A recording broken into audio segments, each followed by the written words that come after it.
አቢሲኒያ በፊት ኢትዮጵያ አለች ወንድሜ ታሪክ መርምር ኢትዮጵያ ከአፐር ኢጅፕት እስከ ታንዛኒያ ድረስ ምትጠራ ሀገር እንጂ በኋላ ተቆርሳ አሁን የቀረችው እንጂ አቢሲኒያ ተብላ በትንሽ ሰሜን ትግራይና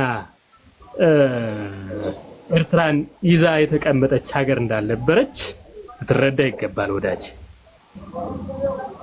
አቢሲኒያ የሚለው ስም የመጣው ብዙ ጀውሾች ወደ አፍሪካ ሲፈልሱ እነሱን ለመጥራት የተጠቀሙበት ስም እንጂ አቢሲኒያ የሚለው ነገር ሀገር እንዳልሆነ ልንረዳ ይገባል። እሺ ወደ እንትናችን ወደ ውይይት እኔ አሁን የታሪክ አጠራር ላይ አይደለም ርዕሳችን። እኔ ኢትዮጵያን ወደብ ያሳጣት ማን ነው የሚል ነው ጥያቄ ያነሳሁት። አክቹአሊ ልገባ ነው። አመሰግናለሁ። ስለምትልልኝ ከሆነ ሌሎቹም ይሄን ካልኩ እገባለሁ። ዞሮ ታሪካዊ ዳራው ይሄ ኢትዮጵያ ወደብ ማጣት ታሪካዊ ዳራው እጅግ በጣም ስር የሰደደ ረጅም ዘመን የወሰደ ጉዳይ ነው። ምናልባትም ባልሳሳት ገኖ የወጣው ኢትዮጵያ ሁለት ነገሮችን ከሀገሯ ስታወጣ ነው በጠላትነት። ሁለት ነገሮች ምንድነው? በእስልምናው በኩል የቱርክ ኢምፓየር በግራኝ በኩል የመጣውን ነገር አልፈልግም ብላ ደግሞ ታግላ ስታባረር፣ ይሄ በምስራቁ በኩል ያለው ዓለም ኢትዮጵያ ጥርስ ውስጥ እንድትገባ አድርጓል። ሁለተኛው ደግሞ ለአውሮፓውያን አልገዛም ብላ ኢትዮጵያ የካቶሊክ ቤተክርስቲያን ትፍለስ ከኢትዮጵያ ትውጣ ብላ አዋጅ ያወጀች ጊዜ ከዛ ጊዜ ጀምሮ የተጀመረ ሴራ ጅማሮ እዚህ ላይ በሁለቱም በምዕራቡ በምስራቁም የተጠላችበት በዚህ ነው። ከዛ ውጭ ለዘመናት እየተሰራ መጥቶ መጨረሻ ላይ ውጤት የሚያስገኙለት ሁለት ድርጅቶችን አግኝቷል። የምዕራቡ ዓለም በተለይ ህወሓትና ሻዕቢያ ይሄን አዋለዱ። በትክክል ኢትዮጵያን ከባህር ወደብ ወይ ደግሞ የባህር በር አልባ እንድትቀር ያደረጉ እነዚህ ሁለት ድርጅቶች ናቸው። አሁንም እጥር ለማድረግ ያክል አሁንም የኢትዮጵያ ወደብ ማጣት ዋና ምክንያት እነዚህ ሁለቱ ድርጅቶች አንዱ ለአንዱ ደጋፊ ሆኖ ሁለቱም የውጭ ታሪካዊ ጠላቶቻችን ሐሳብ ተሸካሚ ሆነው በትክክል አስፈጽመዋል። እስቲል አሁንም ኢትዮጵያ ስርዓት ወይ ደግሞ አገዛዙ እየሄደበት ያለበት ሁኔታ አለ። ወደውን ለማግኘት ምናልባት ትክክል ነው አይደለም የሚለው ነገር ሌላ ጉዳይ ነው። እንደኔ ራሴ አቋም አለኝ። እኔ ወደብ ጉዳይ ሳያሳስበኝ የሚቀር ኢትዮጵያ አይደለም። በየጊዜው ህወሓትም እያለች በአስተዳደር ደረጃ ስሟገት ኢትዮጵያ መቼ ነበር ወደቡን ያስተዳደረችው? ኢትዮጵያ ተብላ ከተጀመረ ጊዜ ጀምሮ አስተዳድራለች። ለምሳሌ ጣሊያን 40 ዓመት አስተዳድሯል አይደል?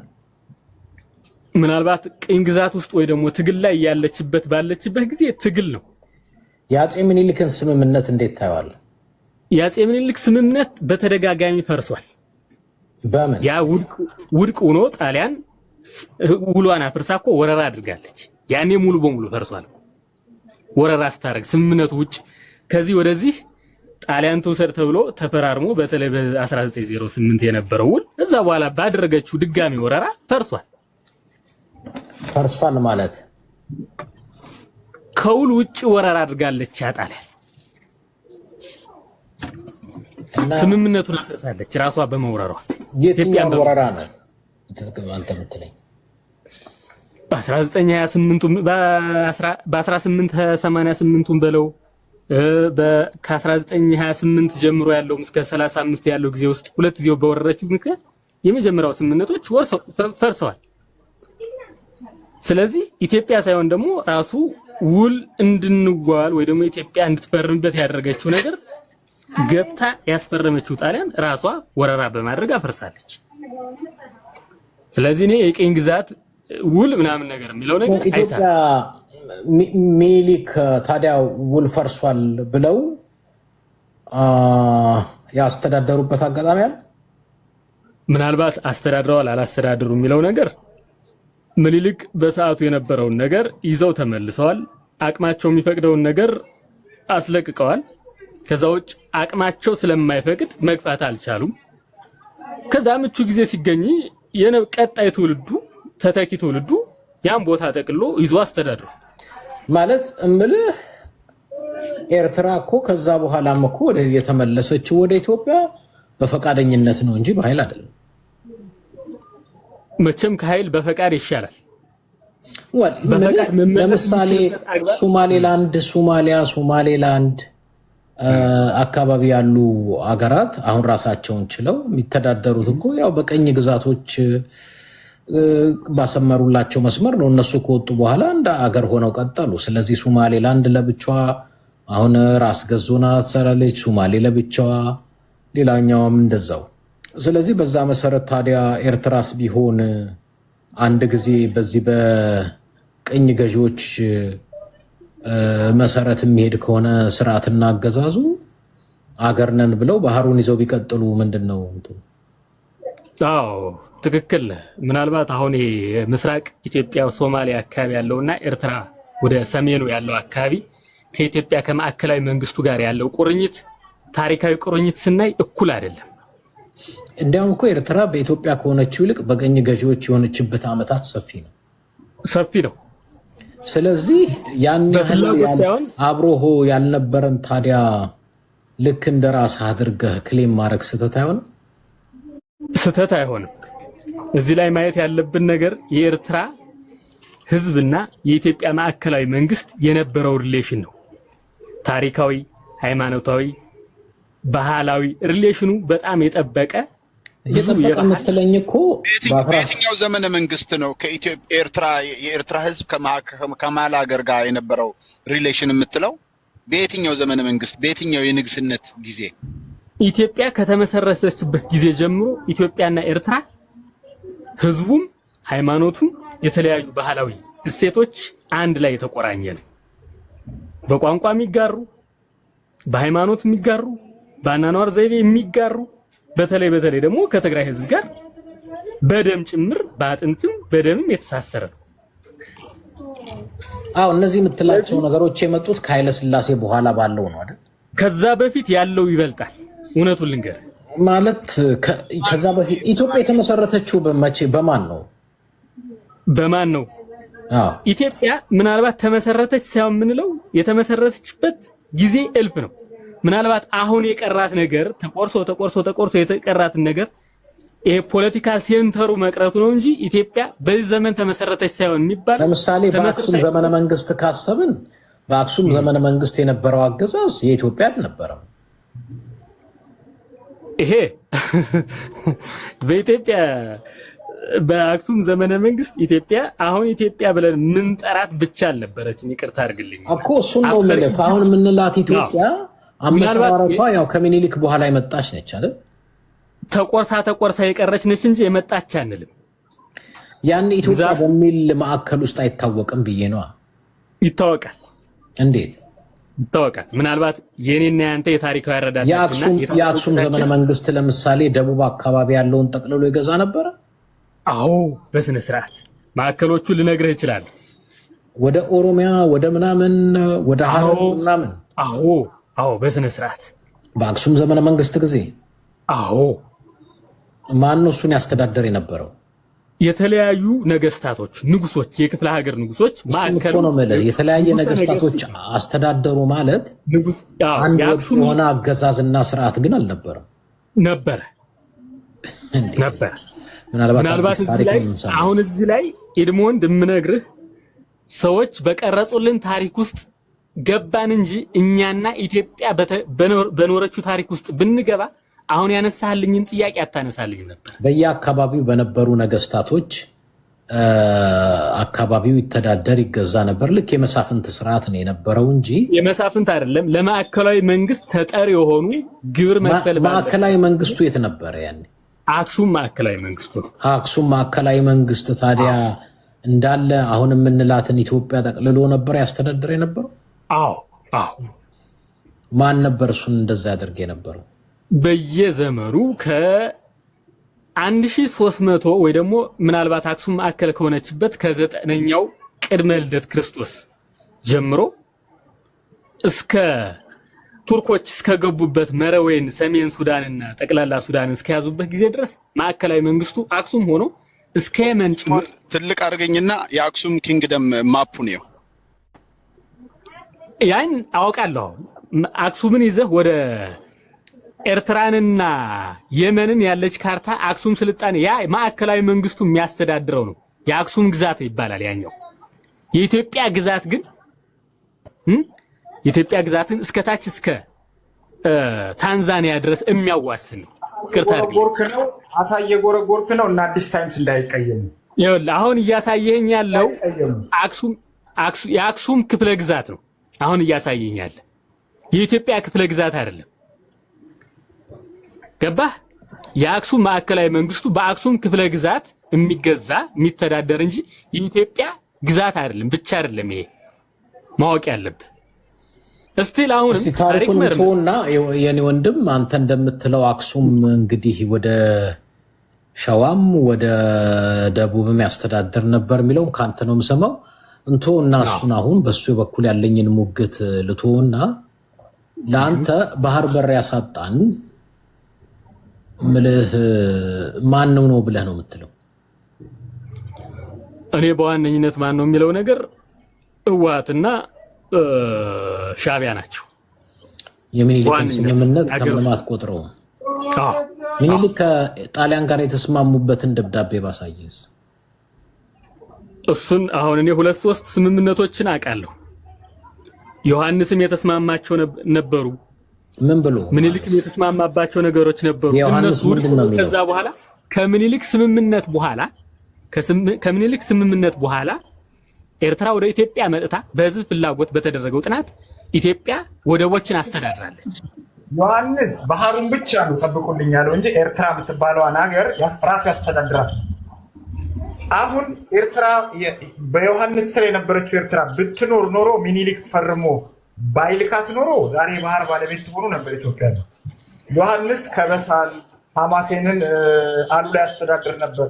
ባህሩም አቅም ስለሌለው ጠብቁልኝ ብሎ ተፈራርሞ ነበር። ባህር አገር ሊሆን አይችልም ብቻ ገባ። ወደቡ አገር ሊሆን ስለማይችል ኤርትራ የምትባል ሀገር ወደ ኢትዮጵያ አባትህ ሚኒሊክ ግን ከመረብ ወደዛ ብሎ ስለፈረመ ነው ይሄ ሁላ ጉድ ውስጥ የገባ ነው ወንድሜ። ኤርትራ የምትባል ሀገር ፈጥሮብን ማለት ነው። ከምኒልክ ወደዚህ ግልጽ ሆነልህ?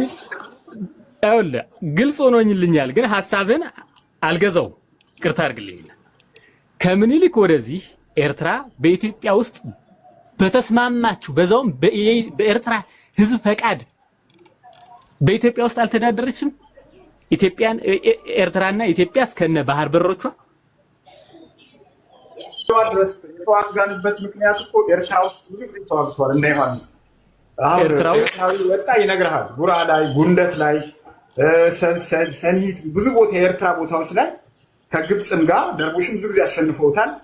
ከጣሊያን ጋር ይዋጉ ነበር። ዮሐንስ መጨረሻ ላይ ከዛ ተጠርቶ እናንተ መከላከል አቅቷችሁ ደርቡሽ እንትን ደርሶ ነበር ጎጃም። እሱን ለመመለስ መጡ። መተማ ሞተ አይደል? እሱ ከሞተ በኋላ የመጣው ሚኒሊክ ነው።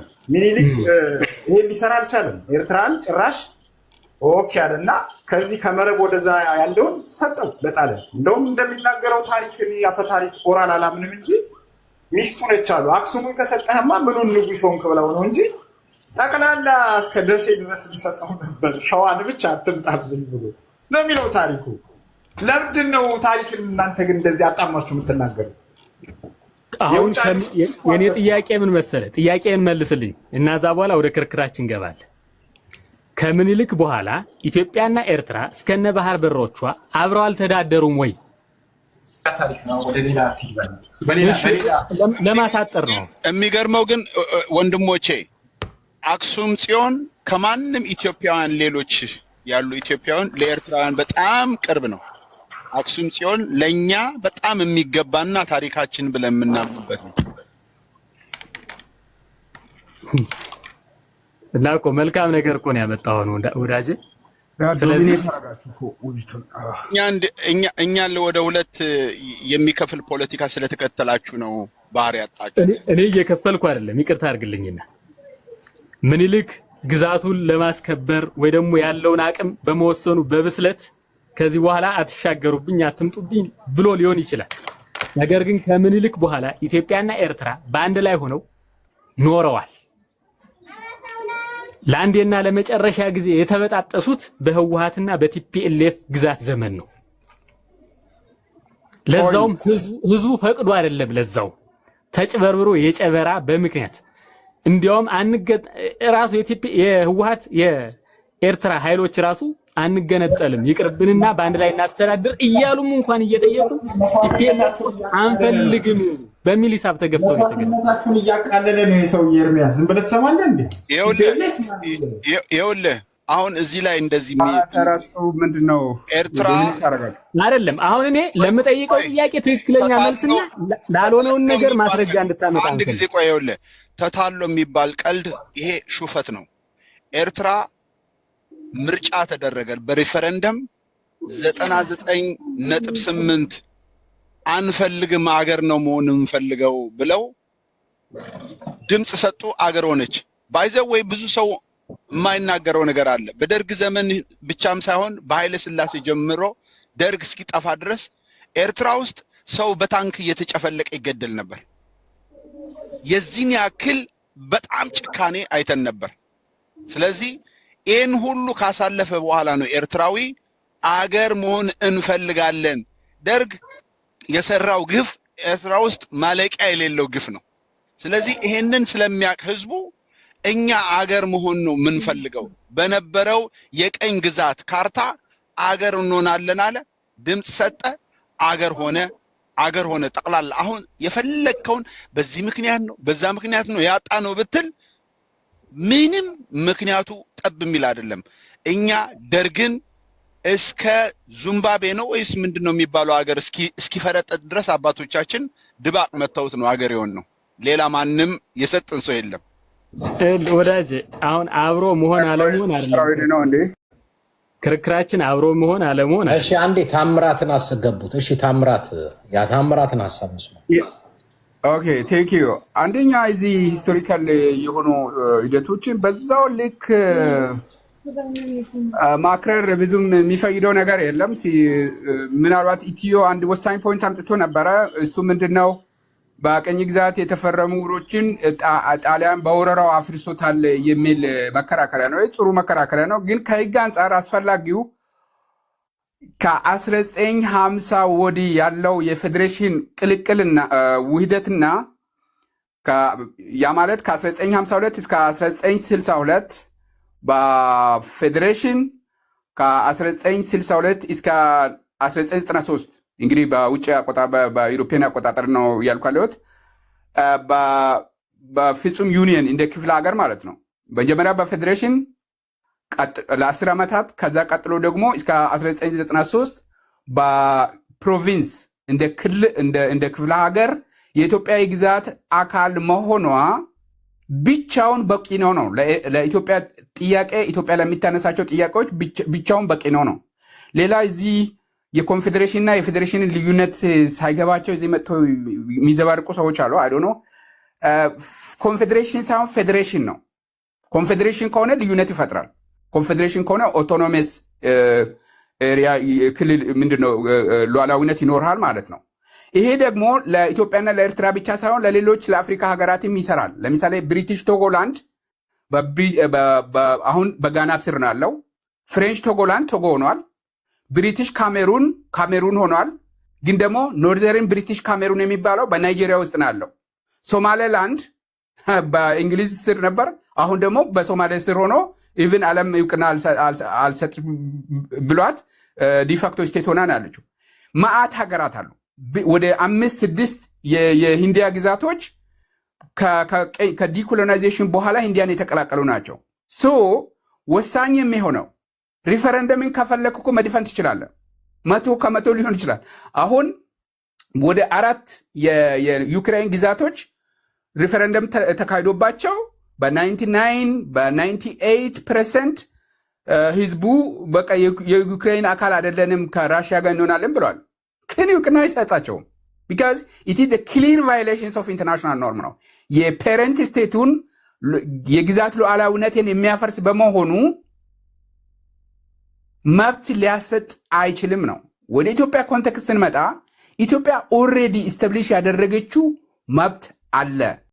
በባህር የራሷን የባህር ኃይል አቋቁማ ኢትዮ አሁን እንዳለው የግዛቷ አካል አድርጋ ኤርትራንም ስታስተዳድር ኤርትራውያንም የኢትዮጵያን ዜግነትን ይዘው ኢትዮጵያ ደግሞ ቅድም እንዳልኩት ከራስ ቀሳር አንስቶ እስከ ራስ ዱመራ ያለውን የባህር በር ኮስት ላይንን ሙሉ በሙሉ የራሷ የግዛቱ አካል አድርጋ ስታስተዳድር ነበር።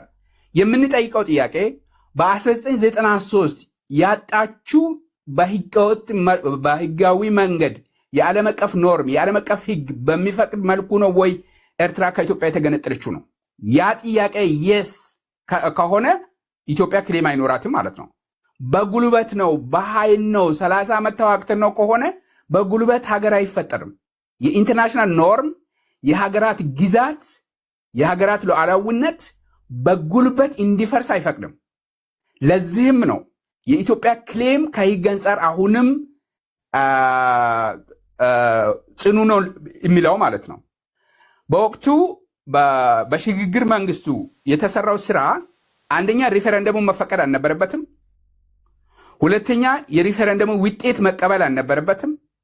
ሶስተኛ ኤርትራ ኢቭን ዲፋክቶ ስቴት ሆና አጠገብ ላይ መቆየት ትችል ነበረ። በቃ ግን እውቅና መሰጠቱ አግባብ አይደለም። ቢካዝ ፔረንት ስቴቱ እውቅና ካልሰጠ አንድ ሀገር ሆኖ አይፈጠርም። ሀገር አይሆንም። ኢንተርናሽናል ኮሚኒቲ ወይም ደግሞ የዓለም አቀፍ ማህበረሰቡ ሌሎች ሀገራት እውቅና የሚሰጡት ፔረንት ስቴቱን ተከትሎ ነው።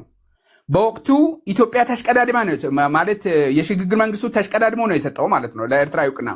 ስለዚህ ሀሳብህን ጠቅለል አድርገው። ቆይ የኢትዮጵያን ሉዓላዊነትን በጣም የጎዳና የኢትዮጵያን ጥቅምን በጣም የጎዳ ውሳኔ በ1993 ተላልፏል ነው። እሱ ነው ችግር የፈጠረው።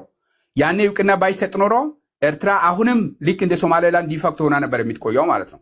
ከኢትዮጵያ ቀድሞ የሀገር እውቅና እየሰጠ ሀገርም የለም ሌላ። ሶ ዳት ኢዝ ዘ ፖይንት። ኦኬ፣ ከላይ ያለኸው ቀጥል ሸምሰዲን። ሰላም ብያለሁ ሁላችሁንም ከታች ከላይ አለህ ሸምሰዲን ጨብጤ ቀጥል።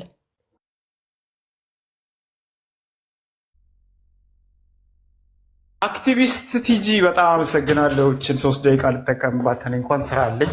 ዝም ብዬ እንደ ስራ አጦች እዚህ እኔ አውቃለሁ እናንተ አታቆም እያልኩ ነው።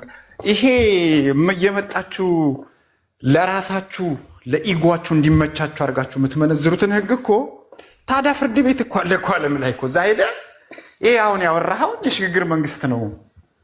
እኛ ትራንዚሽኑ ሳያልቅ በጉልበት ዝም ብሎ ጓደኛው ስለሆነን የሰጠብን ብለህ ከሰህ የሚሉን መስማትን አንተ ስትከስ አዎ እንዴ ትክክል ይሄ የህግ ሰው ደ ብለው ትክክል ነው እንደዚህ አይነት ሀገር መሆን አይቻልም ምናምን ብለው ለአንተ ከፈረዱልህ ከዛ ያው ኢሳያስ አይ እኔማ እንዲህ ሀገር ሆኛለሁ ካለ ጉልበት ብትጠቀምም ከዛ በኋላ ትንሽ እንትን ያደርግልሃል፣ ህጋዊነትን ያላብስልሃል። ይሄ ካልሆነ የሰው ሀገር ኑረር ያልክ ኢትዮጵያኖችን ማወናበድ ታምራት ምናልባት የቆየ የአጎትህ ምናምን የምርኮ ቂም አለብህ። በግል ኢጎ ቤዝህ ሄት ከሆነ ይሄ የዘር ማጥፋት ወንጀል በቃ ሳቲስፋክሽን ነው የሚሰጥ በውስጥህ።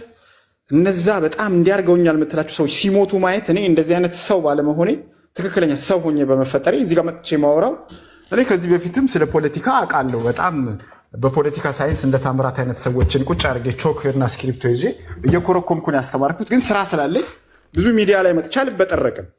ሚዲያ ላይ የመጣ ማውራት የጀመርነው ልክ ሱዳን አይተሃል። አሁን የሱዳን ወንጀል ስለሰነዱት ነው ራሳቸው። የትግራይም ብዙዎቹ ከምርኮኞች ኪስ ውስጥ ምን አይነት አሰቃቂ ግፍ እንደሰሩ አሁን ዓለም አትሊስት የሱዳንን ብዙ ፊልም ስለወጣ እያየ እንትን እያደረገ ነው። እና በዛ አይነት ነገር ነው የመጣ ነው እኛ እንጂ ስለ ባህር ላውራ ወዘተ ምናምን አልመጣውም። ባህር ባልከው መሰረት የሄደው በህገ ወጥ መልኩ ከሆነ የሚጠየቅበት ቦታ አለ እኮ።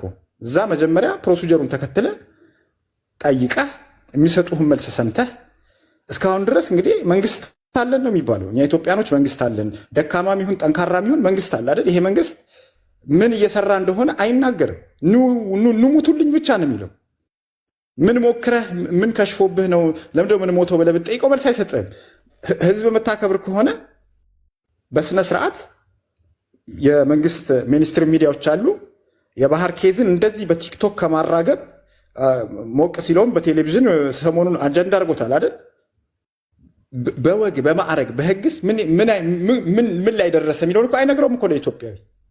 ቢኮዝ እነ ታምራት የሚያወሩት ተረት ስለሆነ ማለት ነው። ተረት ካልሆነ በዚህ መልኩ በህጋዊ መንገድ እየጠየቅን ነው ብለህ ለህዝቡ ትናገራለህ። የደረሰበትንም ደረጃ ታሳውቃለህ። ካመኑልህም ይኸው አምነውልናል። በፓርላማ እንደዛ ሲል አላየንም። እነ ከሌን ጠይቀን አፍሪካን ጠይቀን አውሮፓን ጠይቀን ሰማይ ላይ ወጥተን ብለው ነው ዝም ያሉን አለ። እሱ ስለማይሆን ማለት ነው። ኦልሬዲ በዩናይትድ ኔሽን ሪኮግኒሽን ያገኘች አገርን መውረር አይቻልም። በምንም መንገዱ ታገኝ። ኦልሬዲ 30 ዓመት አልፎታል። እኔ ይሄን መቼም እንደ ትልልቅ ሰዎች እኔ ከእናንተ አውቃለሁ ብዬ በዚች ትንሽ እውቀቴ እየነገርኳቸው አይደለም። የሸጥከውን ቤት ከገዢው ላይ ብሩን ሳትመልስ አምጣ ብለህ መንጠቅ እኮ እንደማለት ነው። ዝም ብሎ ምሳሌ ነገር ልስጣችሁ ብል ማለት ነው። አይ በጉልቤ እናመጣለን የምትሉ ከሆነ እኔ ኢትዮጵያዊነት ጥቅም ቢኖረው ባህር በጣም ጥሩ ነገር ነው። 2 ቢሊዮን 3 ቢሊዮን ዶላር ዛፍ ላይ አይበቅልም። በተለይ አሁን ያለው መንግስት በጣም ችግር ላይ ነው። ይሄ ገንዘብ ብዙ ነገር ይሰራል። ይህን ያስፈልገናል። ለአካባቢው ላይም ቅቡልነት ለማግኘት ኤርትራ አንድ ያላት ነገር እቺ ባህር ነች እኮ። ነዳጅ የላት፣ ወርቅ የላት። በአካባቢው ላይ ትንሽ ቅቡልነቷ እንድትጨምር የምታደርገው እሷ እኛ የምንፈልጋት ቦታ ነች እኮ። እቺ ባብል መንደም ወሽመጧ እሷ ለእኛ ከሰጠች እኮ ኤርትራ እቃ በላት። ማንም አይፈልጋትም። ከዛ በኋላ ዞር ብሎ ማየትም የለም። ሰዎቹ የህልውናቸውን ጉዳይ ስለሆነ ነው በሌላ ለእኛም ለማንም መስጠት የማይፈልጉት። ግዴታ ካልሆነባቸው በስተቀር ለሌላም እኮ መስጠት ነው የማይፈልጉት፣ ለሌላም ሀገር ማለት ነው። ለምሳሌ አሜሪካ የፓሪሱ ትሬቲ ላይ ሁሉንም ጣሊያኖችን ራሳቸውን ይዘውት ነበር የሚባሉትን ናዚን፣ ሞሶሎኒ የናዚ ተባባሪ ስለነበረ ናዚን እነሱን ሲቀጠቀጣቸው ስታስወጣላቸው አስፈርማቸዋለች። ባህር ኃይል አቋቁማ ባህራቸው ልትጠቀምበት የምትሰራውን እሷ ታውቃለች፣ ለምን እንደፈለገችው ማለት ነው። ይሄ እባብ የሚሰራውን በእናትሽ ሚዩት አድርጊ። ምን አይነት ቆሻሻ ብልግና ነው! አንቺ ሞዴሬተር ይዘሽ የለን እና ኤርትራም ኢሳያስ ያልፈጸመው ነገር ያለ ይመስለኛል። ባህር ኃይል እስካሁን አሜሪካ በውሉ መሰረት ስታቋቁም አላየንም። እሱ ኤርትራውያኖችን ይመለከተናል። እኔ ግን እንደ አንድ ኢትዮጵያዊ ኢትዮጵያ አሪፍ ኮንሰፕት ነው፣ ገበያ ነው፣ ግሎባላይዜሽን ዓለም አሁን ለምሳሌ አውሮፓ ህብረት አለ፣ እዩ ብሪክስ ምናምን ሰዎች እየተሰባሰቡ ነው። ጥሩ ነበር ኢትዮጵያዊነት። እንደዛ አይነት ሶሳይቲ ቢኖረንና ማለት በቃ አንሲቪላይዝድ ከሆነ ማህበረሰብ ጋር ተለያይተ መሞከር ነው። ሁሉም የራሱን ስትራቴጂ ፖሊሲ። አሁን ደቡቦች የሆነ ዘመድ ፈልጉና በቃ ከሱ ጋር ሆናችሁ እንደምንም ብላችሁ ስትራቴጂ ፖሊሲ አውጥታችሁ አገር የሚጠቅመው ኢትዮጵያ የሚባል አገር የሚጠቅመው ለነፍስ እኮ አይደለም ለስጋ ነው። ይሄው እንግዲህ አሁን ታምራት ትልቅ ሰው ነው። ትንሽ መብራት የበራለት ከዚህ 27 ዓመት ጭራ አለ ሆይ ተብሎ ቂጡ ተገልጦ የሚታይ ሰው ነበር። ጭራ አለ የለም ተብሎ ማለት ነው። አይደለም ወደ ኢትዮጵያ እነ ታምራት እኔ ስለ ሀገረ መንግስት ግንባታ ምናምን ሲነግሩኝ በጣም ነው የምደነግጠው። ስለ ኢትዮጵያዊነት ሊያወሩልኝ ሲሞክሩ ለእኔ ማለት ነው ልጅ ለእናቷ ምጥ ስታስተምረው ማለት ነው የሚያስቀርባቸው ሰው ያልነበረ ማለት ነው። በጣም በኤክስትሪም ፖቨርቲ ተቃጥለው እኔ አካባቢውን አውቀዋለሁ። ያን የመሰለ አረንጓዴ መሬት ይዘው ቡጭቅጭቅጭቅ ያለ ልብስ ለብሰው መኪና ሲያዩ ከሰማይ ነው የወረደው ብለው የሚመጡ ማህበረሰቦች ያሉበት የሚያስደነግጥ አገር ነው ኢትዮጵያ። ከዚህ መውጣት ካልቻለን ይሄ እንትናችን የህዝብ ቁጥራችን ወደ በለጠ ድህነትና ድቅድቅ ጨለማ የሚወስደን ከሆነ በትክክል ይህን ተጠቅሞ ፖሊሲ አውጥቶ ስትራቴጂ ነድፎ እንዴት መለወጥ ይችላል? አሁን እኛ አውጥተነው እንደነበረው ማለት ነው። እንደነ ኮሪያ፣ እንደነ ቻይና፣ እንደነ ታይዋን ህዝብ ቁጥር ካለህ ማደግ ይቻላል የሚል ልማታዊ መንግስት ብለን ይህን እጅና እግር ይዞ የተወለደውን ልጅ እንዲሰራ አድርገህ አንቀሳቅስ። ይህም ባህል ያልነበረ ባህል ማለት ነው አምጥተህ መለወጥ ከቻልክ ምናልባት ገበያ ስለሆነ ኢትዮጵያዊነት አብሮ እሱን አላየንም። አንድ ማዕድ ላይ ቁጭ ብለን ልንበላ አንችልም። አንዱ ይሰራል፣ አንዱ ያፈርሳል። ይኸው አሁን ክሪስማስ የሚሰራና በ40 ቢሊዮን ዶላር 40 ቢሊዮን ችግኝ ተክለናል የሚል መንግስት እግዚአብሔር አምጥቶላቸዋል ከሰማይ። በጣም ነገር ፓርላማ ውስጥ ያጨበጭባሉ። በ40 ቢሊዮን ዶላር 40 ቢሊዮን ችግኝ ተክለናል ሲላቸው ያጨበጭባሉ ፓርላማ ውስጥ። ይኸው እንደዚህ አይነት አሻንጉሊት ላይ ነው 1 ግራም ወርቅና 1 ዳቦ እኩል ከሆነ ሰዎች መፍትሄ ይፈልጋሉ ማለት ነው። መፍትሄ የግድ መፈለግ አለብን። ዝም ብለህ ባህር ቢመጣ ኦኬ እሱ ቀር $1 ለ40 ቢሊዮን ችግኝ የሚያወጣ ሰውዬ 2 ቢሊዮን ባህር እኮ ገበያ ኢምፖርት ኤክስፖርት የምታደርግ ከሆነ ከዛው ላይ የሚከፈል ከሆነ ኢትዮጵያ በመሰረቱ አሁን ባህር አያስፈልጋትም። ቢኮዝ ምንም ኤክስፖርት የምታደርገው ነገር የለም።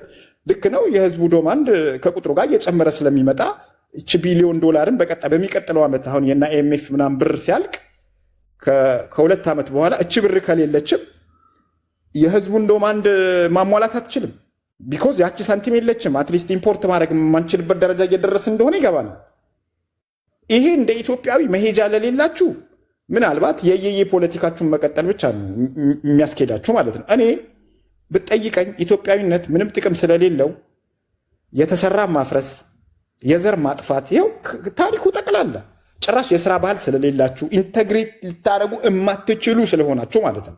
አሁን እኛ ክልሎች ብለን በኢትዮጵያ ራሳችሁን አስተዳድራችሁ የመጨረሻው ዲሞክራሲ ባለም ላይ ሰልፍ አድሚኒስትሬሽን እኛ እንደውም ዲተርሚኔሽን ሁላ ብለን ያመጣንላችሁ እንደው ቢተገበርም ባይተገበርም እንደው ከመረራችሁ እንደ በፊቱ እንጨቆናለን፣ እንደ ሰው አንቆጠርም፣ ወደ ስልጣን የሚያስጠጋን የለም ምናምን የምትሉ ከሆነ ይሄ ነገር ተመልሶ መጣብን የሚል ስሜት መውጣትን ትችላላችሁ። አሁን ግን በቃ የሰልፍ አድሚኒስትሬሽን ነገራችሁን በቃ ጨርሰንላችኋል፣ ራሳችሁን ታስተዳድራላችሁ ተብሎ ሱማሌ እንዴት አድርጎ ራሱን ያስተዳድር? ግመል ሲጠብቅ የኖረ ሱማሌ ማን ነው? አፋር እንዴት አድርጎ ራሱን እንዴት ኢንተግሬት ያርግ? ጭራሽ እኛ ላይ 1 ዳቦ አያልፍም ማለት አንተ መጨረሻ ላይ ሰመራ የሚባል ከተማ ሰርተን ፓርላማ ውስጥ አስገብተን ራሱን እንዲያስተዳድር አድርገን በአፋርኛ ማለት ነው። ሱማሌ ነግሯቸዋል መለስ ዜናዊ። ለሱማሌ ብር መስጠት ማለት ቀዳዳ በርሜል ውስጥ ውሃ መሙላት ነው ብሏቸዋል። እየተጫወቱበት ብሩም ማለት ነው። እነዚህ ኢንክሉዲንግ ኦሮሞ ምን ነበር? ኦሮሞ ምን ክቡር ዘበኛ እንደ ነበሩ ክቡር ከፊት ለፊቱ ዘበኛ ማለት እኮ ነው። እኔ የሚገርመኝ ኢትዮጵያኖች ነበሩ እኮ በወያኔ ጊዜም ነበሩ ኢትዮጵያኖች፣ ሁሉም አንድ ላይ ልክ ነው። የቁጥር ማሟያ ነበሩ። በኃይለስላሴም በደርግም ሁሉም የቁጥር ማሟያ ነበሩ። አትሊስት ወደ ደቡብ ያሉትን ምንም ቢገፋቸው እኛ እኮ የደቡብን ጠቅላይ ሚኒስቴር ያደረግንን እኮ በታሪክ ጂጂ በጣም እኮ ነው የሚገርምሽ። ከደቡብ የመጣ ሰውን ጠቅላይ ሚኒስትር አድርገን ቁጭ አድርገን ያሳየን ሰዎች እኮ ነን። ኢትዮጵያ ውስጥ እንዲህ መሆን ይቻላል። ሀሳብ ነው እንጂ ሀሳብ ያለው ሰው መምራት ይችላል ብለን በቃ ሀሳብ ብቻ ይዛችሁ ነው ብለን ኃይለማርያም ራሱ ሪዛይን እስኪያደርግ ማለት ነው። የፈለገ ነገር ብታደረግላቸው ላይክ አሁን እንዳለው ብልጽግና የተሻለ አይደል ምን እያደረገ እንዳለ ማለት ነው። እኛ ዝሆነን በፓርላማ አሁን ይሄ አፈጉባኤው እንዴት ነው ሌሎቹን እነዚህን ትናንሽ ብሔሮች እሾክ የምትላቸው ብሎ ማስቆም ነበረበት። ይሄ ንግግር ግን ደገመው ጠቅላይ ሚኒስትሩ። እኛ ዝሆነን ጉዳይ ተረሳ እንዴ ተራማንደሮ በእናትህ ያንተን ባህር አንተ ቂም ነው ያለብህ። ባህር ፈልገህ ነው ታምራት አንተ አባት ነው ተማርኩ። ሚዩት አድርግ እስኪ ከታች ገመሃለው ነው። አንተ ነህ ተረኛ አለ። እኔ እኮ የሚገርመኝ ይልካሉ። አለው እንዴት ናችሁ? ሰላም ነው? ሰላም ነው። ኦኬ እንኳን አስገባሽኝ። በጣም ነው የሚያመሰግንሽ። መጀመሪያ የሚያስፈልገው ምንድነው? እኔ ኤርትራው ነኝ፣ ኤርትራው ታጋይ ነኝ። በትግል ነበርኩት 26 ዓመት በትግል ነበርኩ። እኛና ኢትዮጵያ የተዋጋ ነው የማይጠቅም ነገር ያለፍነውን ዓመት በኃይለ ሥላሴ ጊዜም ይሁን በደርግም ጊዜም ይሁን በወያኔም ጊዜም ይሁን ያለፍነው ውጊያ ህዝብ አለቀ እንጂ የመጣ ለውጥ የለም። ምንም አልተጠቀምንም። ሁለቱም ህዝብ የተጠቀመው ነገር የለም። ስንት ጭንቅላት ስንት ራስን ህዝቡን ያጠፋ ህዝቡን እያሳለቀ መኖር እንችላለን። እስከ መቼ ነው እንደዚህ አይነት አሳሰብ ይዘን የምንጓዘው? እድገት ነው የሚያስፈልገው። ወጣቱን ይማር። ለውጡን የሚያስፈልገው ቆጠባችን እንዴት አድርገን ማሳደግ አለብን። ወደ ውጊያ እስከ መቼ ነው እንደዚያ የሚሆነው? ለባድመ የተባለው የጠፋ ወጣት ወደ ወደብ ተብሎ ስንት ወጣት ጠፋ። በደርግ ጊዜ ስንት ወጣት ጠፋ።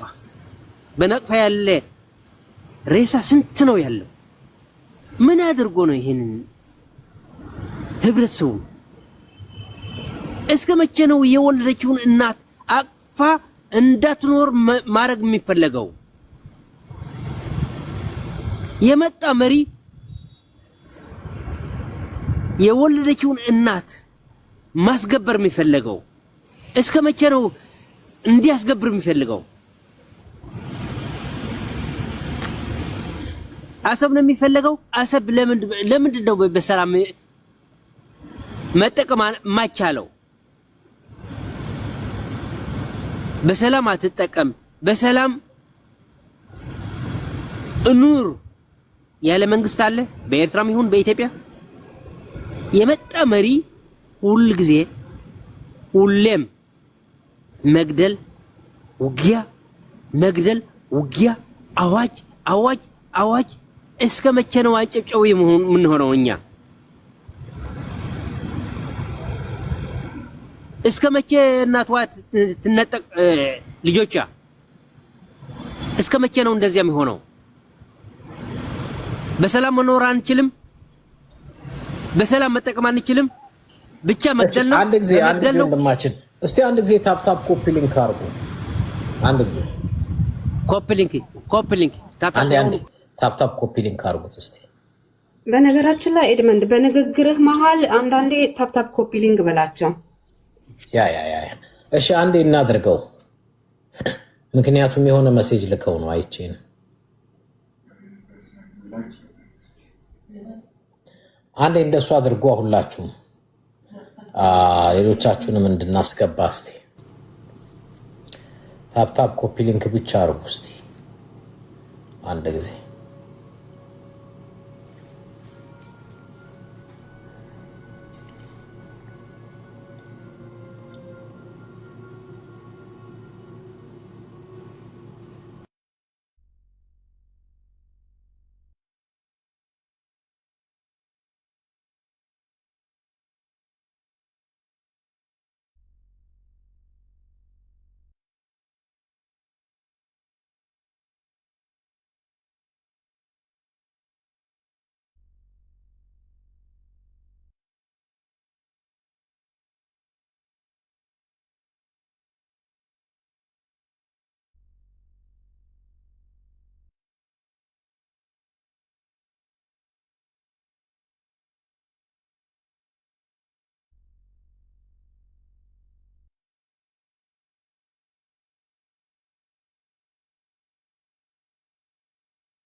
ምንም አይነት ከባንዳ ከሻቢያ ጋር የሚሰራ የአገው ልጅ አንድ አታመጣም።